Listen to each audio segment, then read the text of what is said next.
Everybody, we are live here on Plus One EXP for Prestige class. Today, I am joined by Lara Turner. My name is Tony Vicinda. You can find me at Tony Vicinda pretty much anywhere on the internet. You can also find us at Plus One EXP across all social media platforms. We're a weird little brand that multi-classes in tabletop game design, beard and skincare alchemy, and the Bardic College of Content Creation.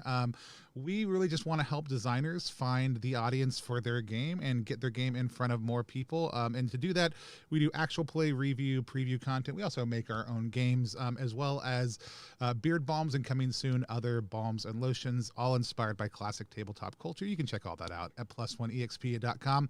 But you probably didn't come here to hear me talk. Or if you did, you probably have heard me talk numerous times today already. You came here to hear me talk to Lara specifically. Lara, tell people who you are, where you're from, and what you do. Hello, I'm Lara Turner, formerly Edward Turner. I'm a trans indie game designer currently in Everett, Washington. And I design role-playing games and sometimes board games and things like that. If you have heard of me before, there's a pretty reasonable chance it's because I've worked with Evil Hat on a lot of Fate products, most recently. The first thing with my new name on it is Fate Condensed, but before that, Fate of Cthulhu. Or if you are a fan of my weird indie stuff, then you may know me as Glaive Quizarm Games, through which I have made a bunch of weird little things. And you have a project right now live on Kickstarter. Let's go ahead and make sure we tell people that right at the top also. Tell us a little bit about that project. I know we're going to come back and talk about it a little bit more, but I have this project live on Kickstarter, which is the Trans Rage Trilogy, which is a zine quest trio, three three angry trans games by an angry trans girl. Is I believe the tagline, and it's just three different games that I made earlier at sort of different points in my life and my transition. And they aren't really strictly about being trans. In fact, none of them explicitly is, but they also all kind of are. And I kind of thought it would be cool to bundle them together and celebrate myself and release them as a trilogy. that's awesome. I'm looking forward to diving more into that in just a little bit. But let's talk about Fate for a second. Like, I'm a huge Fate fan. I'm actually going to be developing a module for somebody's upcoming comic book project that they're doing, that they just thought it would be really fun to do it in. And they said, well, what should we do it in Dungeons and Dragons? I was like, you can, but then you should not ask me to design it for you. Yeah. And I said, there are people out there who will love that. You'll sell a whole lot of them. I said, I would just make it system agnostic. I said, I would just design the module and the problems and the hooks and the characters. It's like most of that's going to be done through the comic book anyways. But then we were talking about doing an actual play of it. And I said, well, let's use Fate Condensed, just to run it really quickly. So, what was your role on that? What did you do with Fate Condensed? Were you part of just the development team or one of the main designers on that? What was your role in that project? Well, basically, my role in Fate Condensed was to get my name on the cover. Pretty much everything I did is because a lot of Fate Condensed was sort of ported over from Fate of Cthulhu. It's sort of the Fate specific rules of FOC sort of pulled out and then turned into their own thing. So a lot of the stuff in there is my words, my examples. But really, what I did on Fate Condensed is I wrote for Fate of Cthulhu. And what I did for Fate of Cthulhu was a lot of sort of small things. Originally, I came in to help turn a bunch of discrete, sort of unconnected portions into a playtest packet. And then I stayed on and I did a lot of work sort of melding pieces together and then filling in a lot of mechanical background details. Most of the NPCs in that book are mine. Most of the example text is mine. A good deal of the stunts are mine. A lot of the sort of not the timelines themselves, but the sort of mechanical backbone for them. The aspects, the catalysts, the spells and rituals that you stumble across are me. That's awesome. Um, How did you get kind of started in game design? What was some of the initial attraction to you, and what was kind of your entry foray into it? oh goodness. I mean, like I feel I came into role playing games relatively late in my life. It would be Dungeons and Dragons fourth edition was like that is where I got into this, and I always feel I know 4E is fine. It's fine. It's good. It's good in many ways, but there is also a stigma attached to it. So I always do feel a bit almost apologetic to think of yeah that's me, big old 4E nerd. But I came in through that, and ever since I started playing, like so many people, uh, my next move was to start homebrewing content, making things of my own, uh, sort of trying to put together games without necessarily knowing what I was doing. And eventually, this would be, oh, 7 years ago or so, Evil Hat sort of put out a public call for writers for what was their Worlds of Adventure Patreon. No longer in existence, but dearly, dearly beloved. And I sort of threw my hat in the ring, and they liked what I had to say, and they were like, "Keep on writing stuff for us." And I was like, "Heck yeah! You keep giving me work, I will keep cranking out content. Let us be symbiotic." Yeah. You keep on giving me money in exchange for goods and services. I will keep on providing you goods and services. Aaron King is in the chat, says hello. By the way, if you're out there watching, if y'all have a question that you want me to ask Laura, feel free to toss it in the chat, and I will either add it in as they come up or at a moment that makes for good interview processing. So you can tell what it's been the end of a day of streaming for me. That's awesome. I like 4E. Aaron also in the chat affirms that 4E is good. It's very different than all the other Dungeons and Dragons editions in some very stark ways, but it did some really cool things. If it makes you feel better, like I'm a GURPS player from way back, and no one likes Okay. GURPS. No one likes GURPS. No one's okay with GURPS. I think I love GURPS. Like you will never talk me into the fact that character creation should be like 3 seconds or 3 hours. Like one of those two things are where character creation should exist. I like it to be its own mini game, or just let's pick 3 things and go. And so, but no, I absolutely know what it's like to have a beloved game that nobody, your entry game be like one that people are like, oh. And so, but no, I love that. And I love that you're kind of your reflection on like, yeah, as soon as you're playing, you're homebrewing, you're hacking, you're into it. And then it's just that invitation, which I think is so important and something we have to consistently put out to people also too. So, that's awesome. So you put together a couple. You worked for Evil Hat, and you've been doing these kind of indie games underneath. Oh man, see now that I have to think about it, it's not going to come out. Glaive, Glaive Guisamar, Guizarm. Guisarm. Dang it, it's very small on my screen. Glaive Guisarm. And you have the 3 games as part of the Trans Rage trilogy. Have there been other games that you've released underneath that title? Um, so no, the Glaive Guizarm name is relatively recent. I was um okay. D- Sorry, we're gonna get into gender already. I wasn't. Do it. Don't know if you were ready for it. Um, Hi, I've definitely mentioned I'm trans. I came out last year. We're probably going to talk about this more, but a lot of what happened with that was I also kind of rebranded myself, especially since before that, when I was going by Edward, my games were all Edley T games, which just that was no longer going to be representative. Um, so Glaive Guizarm is much more recent, and I for a while was maintaining a sort of a Patreon where I was doing little games every month, for funsies. Um, but I haven't had any really big th- the trilogy would be my first kind of big thing that is under the Glaive Guisarme Games umbrella. But before that, I did have a couple of projects which are pretty awesome that I am very proud of.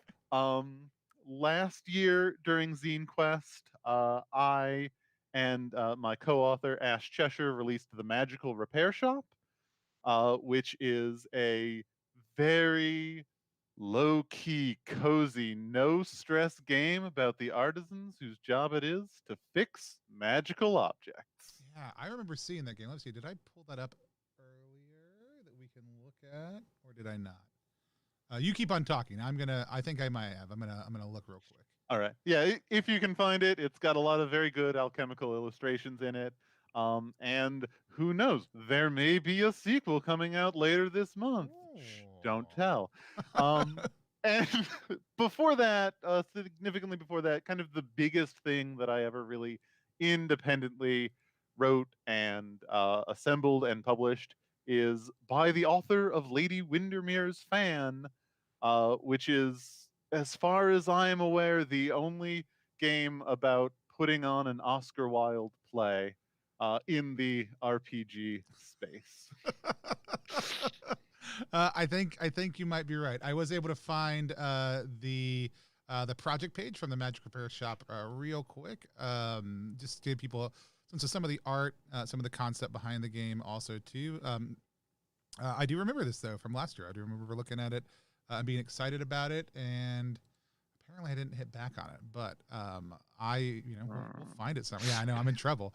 But I do remember, like, I specifically remember like some of the papercraft stuff and a couple other pieces that I was like very excited about and liked a lot, because I love zines that encourage people to do more with them, and to just kind of have this kind of makery space to it and let people interact with the project in a very material way. And so I do remember really, really, really loving that. Yeah, it's hard when there are 300 projects to decide what your favorite 15 to 50 might be. It's one of the reasons, let me do a little plug real quick. It's one of the reasons this year that we're talking about $28, 28 days. This is a concept that we're big believers of. We even put together this snazzy graphic that I'm showing on the screen right now for it, that really just encourages people to go out and back one backer a day during Zine Quest for $1 a day, because it does a couple things. Hey, it gives them $1, which is not nothing. Most designers are into getting at least $1 from people. And then it also helps Kickstarter boost them in the algorithm, helps other people discover that. And then when you share it on social media, helps other people discover that project also too, who might want to back it at a higher level. But that's just something that you should think about doing, and I would really encourage people to consider. If you are out there backing and don't know how you can support all these great games, just do it for $1. It's okay. You don't have to get the game. You can get the game also. You can back at higher levels too. But Laura, do you mind it when people back your game for $1? Does that bother you? It does not bother me. I'm tremendously excited when people back my game for $1. Please, everybody, right, send me your dollars. if 10,000 people give me $1, then that means I can have all those dollars without having to give all those people paper and games. That's great. I love it.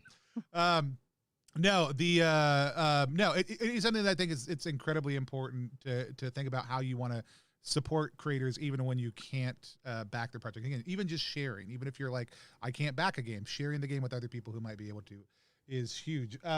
So you've had these projects that you've created in the past. You've got the Trans Rage Trilogy, and a lot of what even precipitated our conversation today was the fact that I've been asking people, hey, tell me projects that you are excited about that you want me to cover in our daily zine questing series. And I'd already looked at your project. I already loved a lot of the way you were sharing yourself. Like, I always tell people, tell me more about who you are. Like, it's that fine line between, like, people are either coming to your page because they already know who you are and therefore you don't need to tell them who you are, or you're probably not important enough, anyone, me especially, to be somebody who they're like, oh, yay, like it's one of those two things. And that's just kind of true in game design. Like, unless you've got a Git, like if you've got, if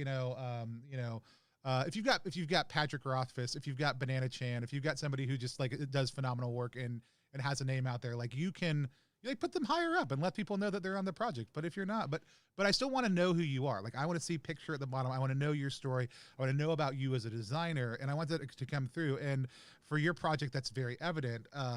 You know, and I love it. Like that's one of my favorite things about it. Let me get the project page up so people can also see what we're talking about as we're going.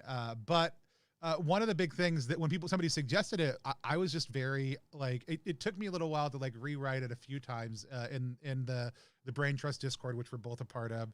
Basically, just be like, hey, as a cis male, like I don't want to be somebody who's just coming through and doing commentary on a project that's very important to somebody, that's representative potentially of an experience that I don't have, and just like doing it, just slaying it out like it's just another game, because it is a game.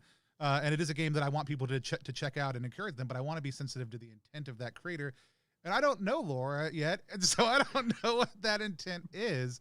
And you know, we talked through it. Adira Slattery was really just phenomenally helpful, as well as everybody else there. And I was like, well, would it be okay for me to reach out, do you think? They were like, yeah. And so I reached out, and that gets us to where we are now, because I think this is a big conversation we need to be having. Whether it's about you know, trans, or whether it's about you know, Black designers who are creating Afropunk games, or any other number of things. How do we people who are not part of a certain experience approach that game? And any conversation you and I have is going to be your and my experiences. So if you're watching this now or later and you have a different opinion, that's great. Like you can have a different opinion. We're going to talk about what we think, though. And if you have any questions about that, feel free to toss them in the chat, and we would love to kind of answer your questions also too with our own opinions. So yeah, I mean, again, I just want to say thank you so much for being willing to come on and to have that conversation. Because again, there's so much I love about the project, and I want to be able to talk about it, but I want to be able to talk about it in relationship with the person who created it in these kind of situations. So give us, I know you gave us the elevator pitch at the beginning, but I didn't formulate a question at the end of that. So tell me a little bit more about this project, calling it the Trans Rage Trilogy, and kind of some of the pieces that went into that. I know a lot of this is on your page, but talk to me about kind of the development of this idea for the project. Okay, absolutely. Oh, so, yes. As you said, this is very much a project that is all about me. I mean, any game is, but this is so much a codification of a lot of my experiences. Um, Figuring out who I am, which has been a long process. Um, Obviously, and you definitely mentioned this, but it is very important to get out. Even though I am coming sort of as a trans creator, talking about a trans experience, the only one I can talk about is my trans experience, which is not going to be the same as most people's. Where I am coming from is spending about 25 years in, you know, various states of denial, uh, of various strengths, and then eventually cracking, and then going into a transition that was incredibly rapid, as these things go. As a 35-year-old person with a wife and a child, um, and not everyone is going to kind of share that or feel the same way about their own approach to gender, or their own transition process. If they do that, if they decide to do that, which not everybody does, friggin' everybody's different. It's wild. Yo, have you heard about this? Every human being, they're all different. um, but that's where I'm coming from, and the three games that I have were all written kind of at very different points, and they all sort of mean very different things to me. Um, two, well, one of them I wrote when I was out and loud and proud. One of them I wrote when I was still in the closet, except for basically just with my wife.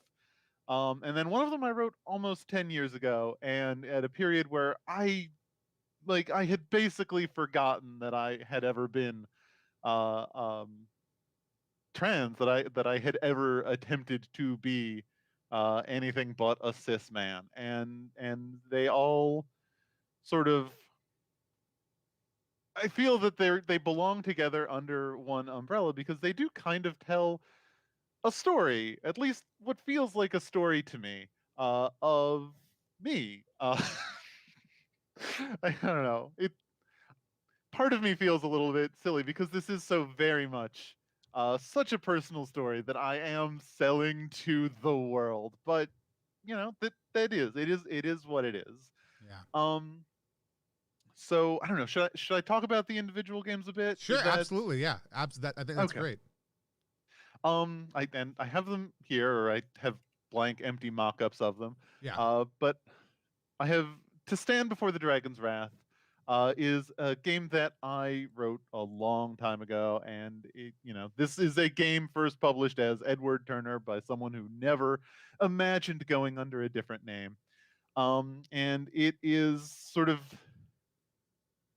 the story of the game is that a dragon appears in our world suddenly for no reason. And you are telling the story of yourself, the players at the table, playing yourselves, lightly fictionalized, 5 years in the future or so, as you sort of talk about how awful it has been to live under this dragon's rule, and you go on your great big quest to kill the thing. And it is basically 50-50 whether you will be able to do it. Mm. It's a game that is mostly about kind of one tense confrontation, but with a lot of ritual and build up to that confrontation. And it's a thing that, like, as I have been looking at stuff I have written earlier, um, it's a thing that felt really resonant in a new way. And if you are trans or if you have gone through kind of a similar major shakeup in your life, you've probably felt this looking at something that you have done or you cared about before and just seeing how it feels different now to you as a slightly different person. Um, it really drove me to sort of look at this central notion of a world that is perfectly normal and then something goes wrong and then you have to fix it even if it means that you're going to be killed doing so, and how that really uh uh presi- sorry, I'm so bad at finding the right words I'd say sometimes. you're doing great so far. How it really kind of presented a vision of the world I was living in that I wasn't even thinking of at the time, right? It's things are wrong, and wouldn't it be great if you could fix them? Wouldn't it be great if you could punch the thing that you had to obey right in the scaly face? It sure would, wouldn't it? Um, and so that's what this sort of whole somewhat revised new form version of Dragon's Wrath is, to kind of emphasize that feeling a little bit more, and to also share a game that I really do love. I think this one is probably the best of the three. It's a very good convention game if conventions ever exist again, because it takes zero time to explain and you can play it in like half an hour. But it can hit really hard if you want it Mm, to. very cool. Um, and then so we fast forward and now it's 2020, and boy, a lot of time to think in early 2020, and eventually I hit the point where I feel I need to come out. I feel, hey, there is no more hiding who I am. um and that is at approximately this time. Have you heard of J.K. Rowling, famous turf? Who's that?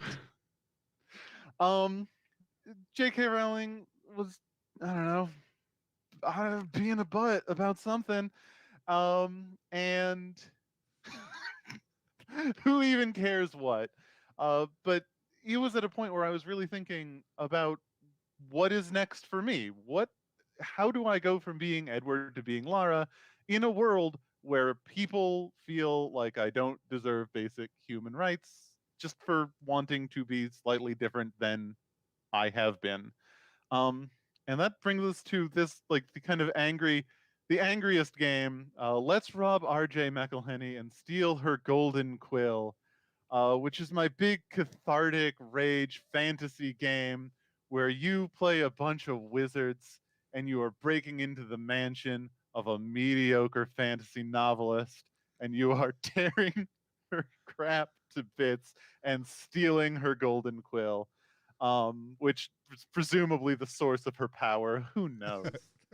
Um, but it's this one is it's a very silly game. It's very easy. There's chucking dice. There's talking about spells. There's just being magic, and there's you can call it a celebration of who you are, but it's also a celebration of fuck you, RJ McElhenney. I don't want you around here. Um, it was a lot of my kind of anger, pushed into a game. And it was also a very weird release for me because that was a release where I knew I was Lara to my wife, but not to the rest of the world. So, I mean, I put it out into the world as Glaive Guizarm Games, but I didn't have my name on it because I didn't know what name to put. And then the last one, even more recent. This is the one with the long title, Penis 2.0.77, or a genital customization system roughly a trillion times more cyberpunk than that other one, written by an honest to goodness trans woman who didn't even work weekends. This Which, okay, let's pause for a second. I think, and I was just straight up being honest. This is 100% the one where I was just like, I don't know how to take this in, while simultaneously like loving two things. One, the very obvious rift on a major piece of media that everybody's just low key mad at right now for the most part. Also, I am a sucker for largely overwrought, long extended names that go on just long enough for them to stop being funny and then become hilarious again after the fact. And so it was this, for me, it was this immediate, like, I love this. I also don't know how to feel about this, which I think is great. And so tell us more about the game. I mean, this one isn't even a game. Like, I call it a game. It is a game-like entity, but it really is. I mean, it's tables, right? It's tables. It's charts about junk. It's charts about crotches. You say you want a character custom or a character generation that is 3 hours long. Well, this is a good hour just between the waistband and the knee of customizing all of your character's bits. And this is, I mean, obviously it's very snarky, aimed at Cyberpunk 2077, a game which didn't have a very great trans sort of representation. But this is the one that is very celebratory about the fact that groins are weird. Like, genitals are funny. They're weird. They're cool. You can just sort of, I'm going to say you can just sort of play with them. That's not quite what I meant. You can play with the concept of them. And it's jokes on jokes on jokes, talking about crotches and RPG jokes. You can buy your very specific, very precise genital model, and it gives you a bunch of stat boosts for your character that has no stats. Yeah, anybody watching this now or later who just thinks that just sounds absolutely ridiculous. Here's the deal. You obviously haven't played Cyberpunk 2077 or been paying attention to what people have been doing in the cyberpunk genre for a while. I mean, this is real commentary on weird things that people have inserted into the game without any sort. When I say weird, I mean with no contextual knowledge of what it might signify. Just because it's essentially turning somebody else's experience into a gag, and so like for you to kind of take that back and reclaim that, like, and actually make it I think it's such an interesting thing. Like, I mean, like it is such good, like, satirical comedy reclaiming. It is absolutely phenomenal. Hey, it's Billy Blue. Billy Blue is actually one of the people who the day you launched was like, cover this, and that's what, like, so it's let us hear. So Billy, thanks for your being here, being a fan of both of us. And so I like I said, I absolutely it cracked me up. Well, I don't know. And so no, but like I said, I love this, and I say it, I love, again, the ability for you to say this, and you mentioned it earlier. Like we talked to John Battle Bats earlier today about elevating the conversation around games and design as art, not just the art that we do in games, so that is a part of it, but actually as a form of representative art and a way of sharing our experiences. And I feel like a lot of times when people are doing design for games, that's not what that's not our approach to it, right? It's like, what's the Mm-hmm. theme? Grab some mechanics to match, and hopefully we reach that point of fusion where that arrives. But there's nothing of us in the game necessarily, other than our creativity, which is not it's not a thing. But there are definitely artists out there that you look at their art and you go, that person's technically excellent, right? That artist is phenomenal, has phenomenal skill, and is a technically excellent artist. But then you see other people who are raw and things are on fire, and you're basically saying like, this is my fiery rage, and some of the one of these games is a really fun game, and the other two are filled with me and fun and hilarious and amazing, but in a different light. And so I absolutely love the scale, even within your own project, that you're able to name in that area. I think that's absolutely phenomenal. Aaron says, love the idea of junk tables, and I can imagine someone stumbling on them and realizing, hey, there are more than two. Finding stories both serious and humorous that blurred gender lines absolutely helped me come out as non-binary. DCA Gaming says hello, DCA Gaming.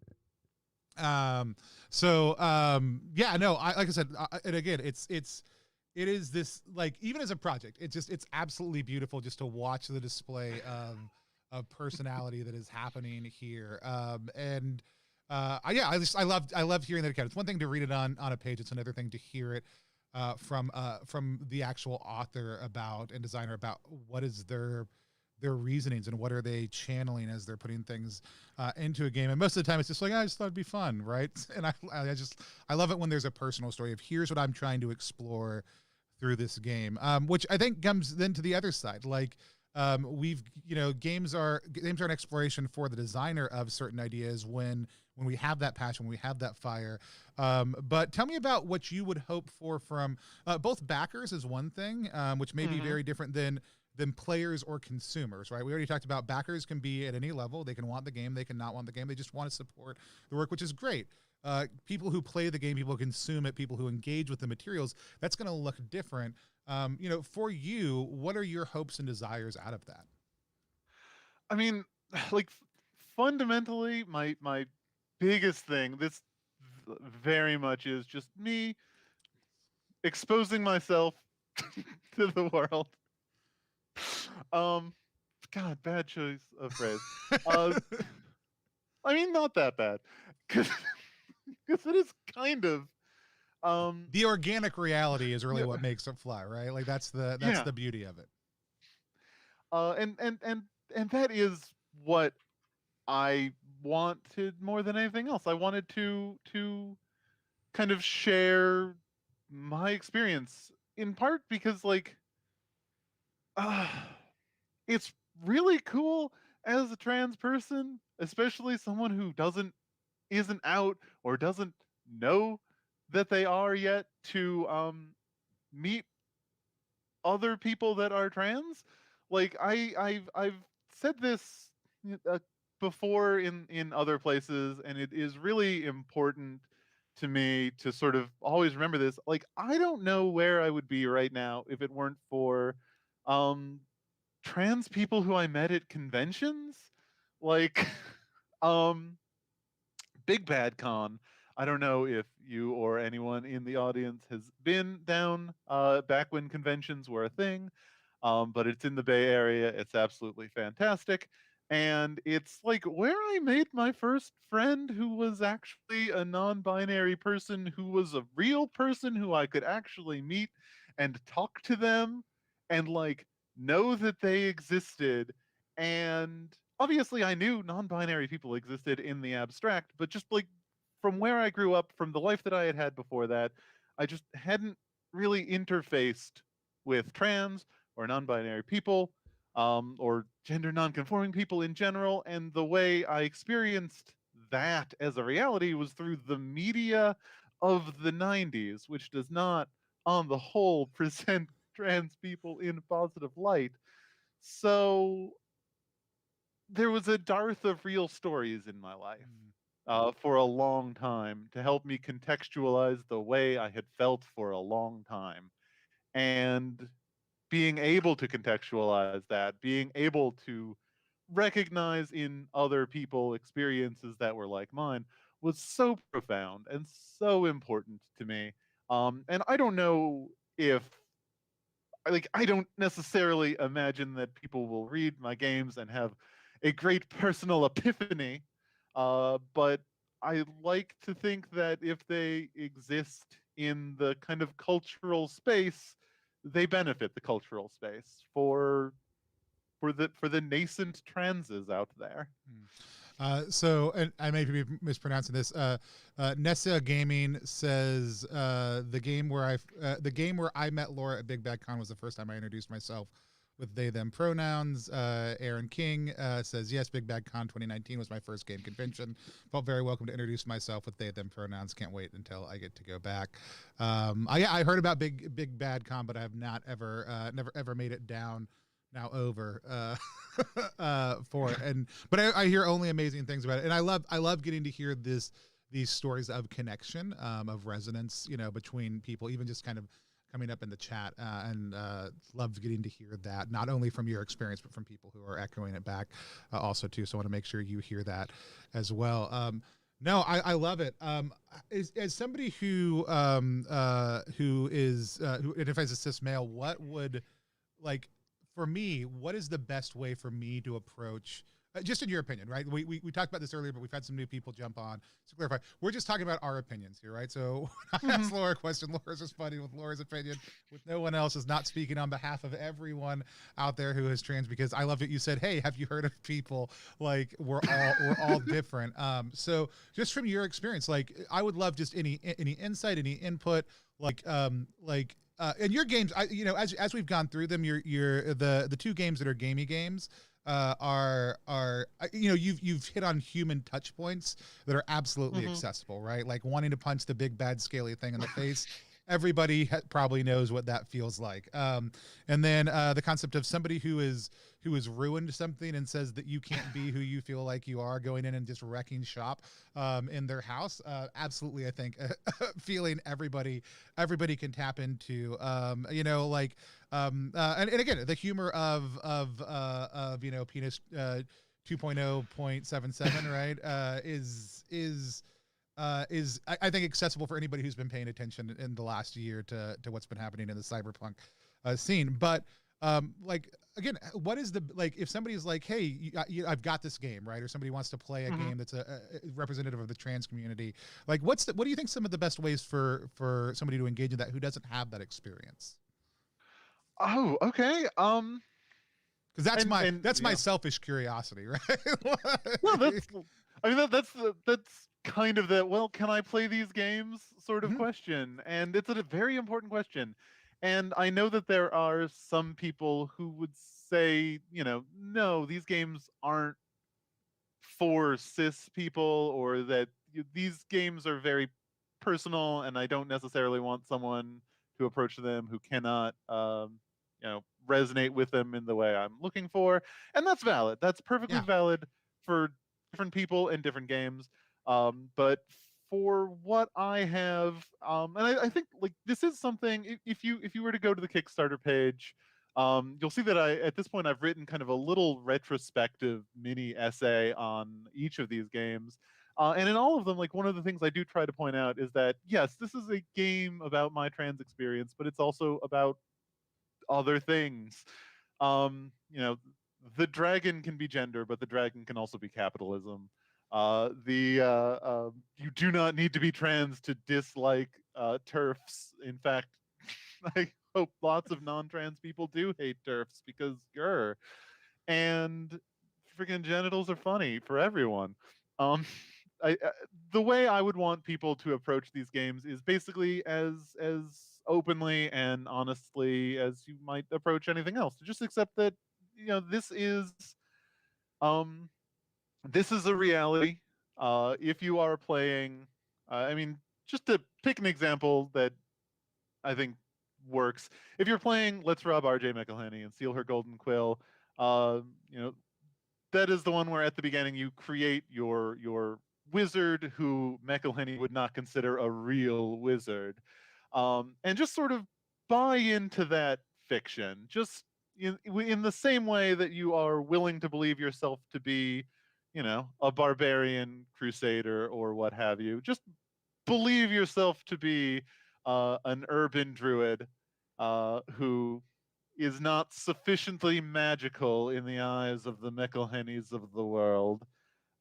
It's not that you're not really a wizard. I just don't want you to play on wizard sports teams. And just do your best to fit into that and see how it feels for you. And maybe you'll play a game and you'll think to yourself, this didn't really make sense to me. It didn't really make sense to my experience. And that's fine. Not everything is for everybody. But at least the things that I make, I think anybody can try them out. Um, with the sort of obvious additional counterpoint that if it's not for you, you know, don't don't be crappy about it, Yeah. because it is for other people. Approach it with the open and honest eyes of a child's heart, right? Say, okay, this might be interesting and meaningful. Let me give it a try. And maybe it will be, maybe you'll discover something new about yourself, even if it's not some deep epiphany about gender. Maybe it's just, well, this hit in a way I didn't expect, sort of Yeah. thing.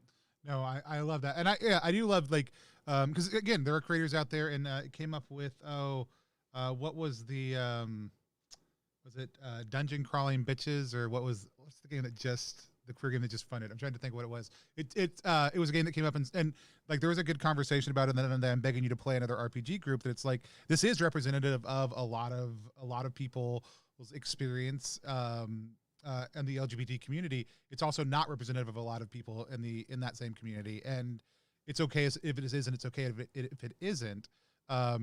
It may be for you, it may not be for you, and I think it is something that a lot of people need. Like, it's okay with me if somebody says, no, this game is not for you to play. Like, and that's I think was my entire hesitation coming in, is like, I Mhm. respect that. Like, I respect that so much. If somebody's like, this isn't for you, like, read it, enjoy it, like, take things from it, let it, I love what you said, like, let it hit you and see how it hits you, and approach it with just openness and innocence, and to see what resonates. I love that. But also to know that, like, hey, some things, like, just may not be for you, and that's okay. I was asking in a couple just, open groups, kind of just broadly about representative games. And people were like, well, it's all just make believe, just pretend that you're, something else. And I'm just like, well, but that's not what the game's about. Like, at some point, Right. like, why am I playing this game then? Like, then yes, I should just go play a different game if I'm just going to ignore a big part of the author's intent or the rules as written.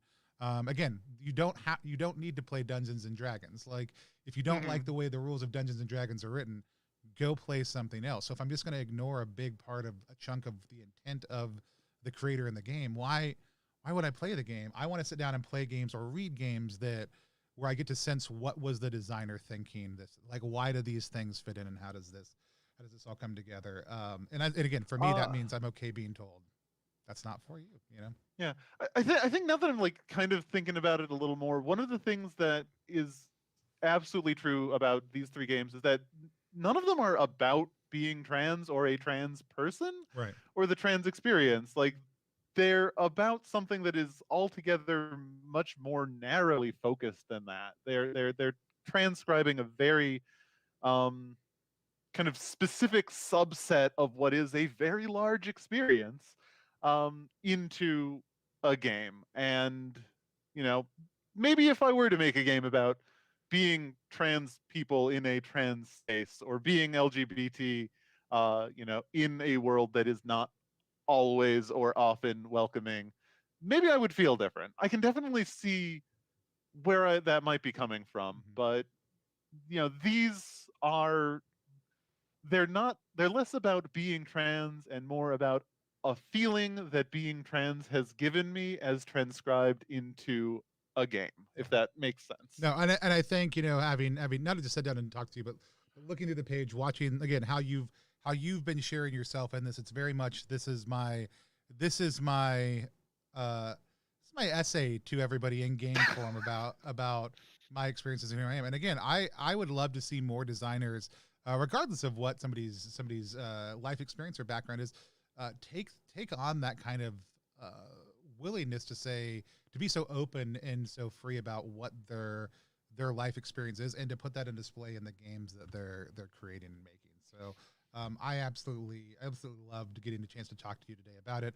I also know that we talked at the very beginning. Yeah, you've got a podcast too. Like, tell me about the podcast that you have and that you do. I do. I have. I have a podcast. It's a podcast live stream game company hybrid monstrosity. Yeah, Um, we love hybrid monstrosities here at Hybrid Plus One. monstrosities are We great. make beard bomb board games and live streams. Like, we get it. It is unplaytested. Unplaytested. Go to unplaytested.com or Twitter at unplaytested. And it is me and dear chum Alex Guerrero. And we have a podcast where every 2 weeks we roll a ludicrous game idea off a big list, often joined by a guest. In fact, I know you mentioned Adira Slattery earlier. Mhm. If you happen to listen to the episode this upcoming Tuesday, maybe you'll hear a familiar voice. Awesome. Um, so yeah, we roll an idea for a game, we create it as quickly as we can, or as much of it as we can fit into an hour, and then the next week we will play that game on a live stream, a game that has been sort of rushed together and never before played for its first playtest, and then you can buy it. And if it's good, you can play it. And if it's not, well, there's lessons in there. There's lessons to be had in every game, and it's been a pretty delightful experience. We've been doing it since December, and we have made a couple very cool games with rough edges that need to be polished off, and a couple clunkers, but we're making stuff rapidly. I love that. I Um, love just embracing that. I'm going to pull this up real quick so that other people can see it. I love that. I love embracing just essentially the fail faster mentality. And not only that, but doing it in a live on air, share your work way. We make games whether we want to or not. Podcast live stream the games. Oh man, you've even got the big list up there. This type of invitation and openness to collaboration is super phenomenal. I absolutely love to do. Also, this logo is phenomenal. The snake eating its own tail Thank you. is is so good. I want it on a shirt. Um, and so Someday, soon, I'm sure. what is if somebody was going to grab one game on here? What is are the ones that cost money the ones that are good? Uh, yes, it's $5, $5, for a guaranteed played once game. The one you want to get is Hoet. There is there is a friend-shaped hole at the center of everything. A game about translating the epic poetry of dire capybaras, Oh my gosh. which So we good. actually ran last night, and it was a blast. gosh, Like this is such a that's good the one project. that, if you're gonna get one, get that one, or come support us on the Unplatreon and get everyone every week. There we go. Aaron has also said that they've been loving the Hawaii Capybara game a great deal, and so I like I said, that's awesome. You had mentioned it earlier. You definitely buried the lead on something that I am now incredibly excited to be checking out on a regular basis. And so, and we do subscribe to Patreons. Whenever we end up with extra money accidentally, we just put it back in and give it to other people. Because what do I need to eat for? That's ridiculous. I can do that later. You Um, ate yesterday. Who needs? um, no, it's been so good to have you on. It's been so good to actually connect again. Just makes me miss Seattle. So many like great people up there. And I am absolutely thrilled to continue to see what you guys do through Play Tested, through other projects, even through this project. I've really loved like the updates that you've done, the way that you've shared yourself through this. It's something I think a lot of creators can learn from. A lot of what I'm doing as I go through and do zine questing is we got about 20 people who watch every single day. I mean, it's a different 20 people, I'm sure, but like there's some kind of a regular core. And a lot of what I'm doing is talking about what I love about campaigns as I go through. It's absolutely the focus. And I'll critique things from time to time. But overwhelmingly, I just want to say, what do I love? And one of the things I'm always saying is like, show me who you are. And you have done that in spades through this game. And I love how you're doing it. Oh, somebody said something nice about me. Are things I checked out your Tony one. Oh, maybe this is a real person. Maybe oh, there we go. Yeah. Somebody's gonna check out your somebody's gonna design a unique overlay for your channel. They said and so but that's oh nope, yeah. We'll see. I think it may just be a spam thing. But I'm gonna whisper. They won't hear us online. Maybe it's not. Maybe they're real. If you're real, type in Wyatt Capybara into the chat. All right. But again, I tell people one more time where they can find your work online. Absolutely. You can find my website is glaveguizarm.com.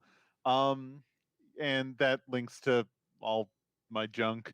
You can also go to glaveguizarm.itch.io, which is where a lot of my smaller games are, or follow me on Twitter at glaveguizarm. I have picked my medieval polearm of choice, and that is my brand now.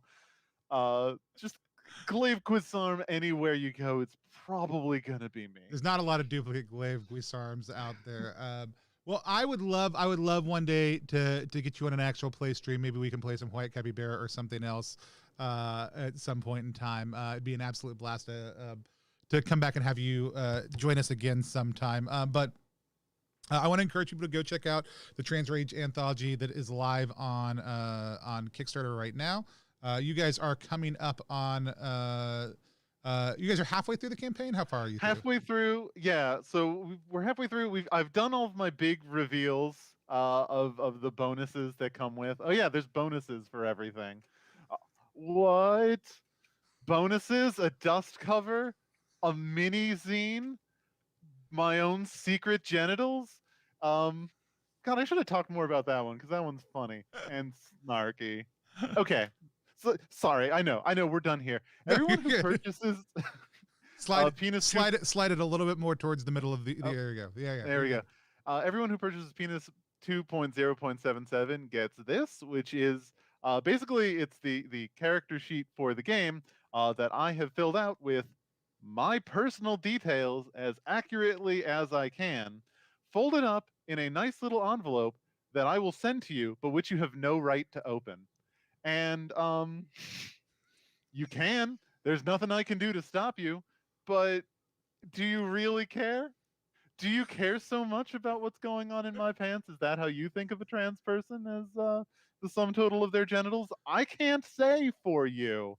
Only you can if you pack Penis 2.0.77 in the Trans Rage Trilogy by Glaive Guizarm Games. That's awesome.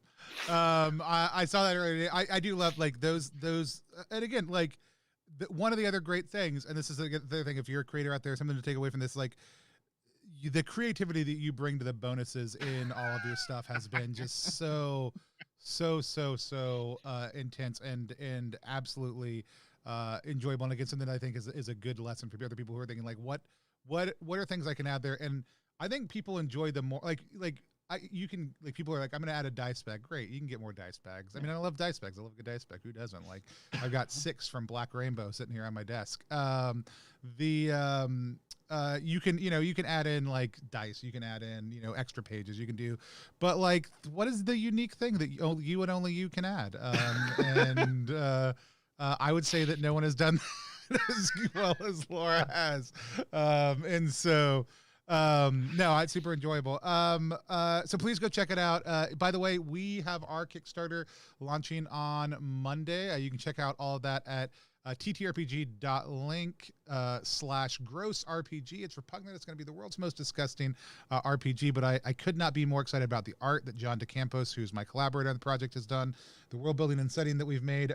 But the covered in chit system that I have created for it is is something I'm super thrilled to share with people. We did a couple reveals earlier this week on the way it works. There's a hit sheet mechanic, so you got to throw a bunch of dice or throw a bunch of D2s on a piece of paper and see where they landed. That actually tells you a little bit about what happened and how it happened. I'm super excited about it. So if you're watching right now or later, please go check that out. Would love to have you do that. But you can check out everything else we do at Plus One EXP across the board, or you can visit our store at plus1exp.com. Our beard-based RPG, Beards and Beyond, is shipping out to all of our backers from Last Scene Quest this week, but it's available for purchase on the store.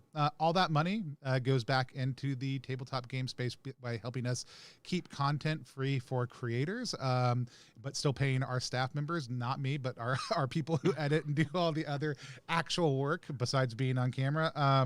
And everything else we do there is at plus1exp.com. I still have not figured out a good way to sign off from these things. I did have an epiphany yesterday as I was going to bed, and I can't remember what it was today. So until next time, Laura and I are just going to wave at the camera until I turn off the stream.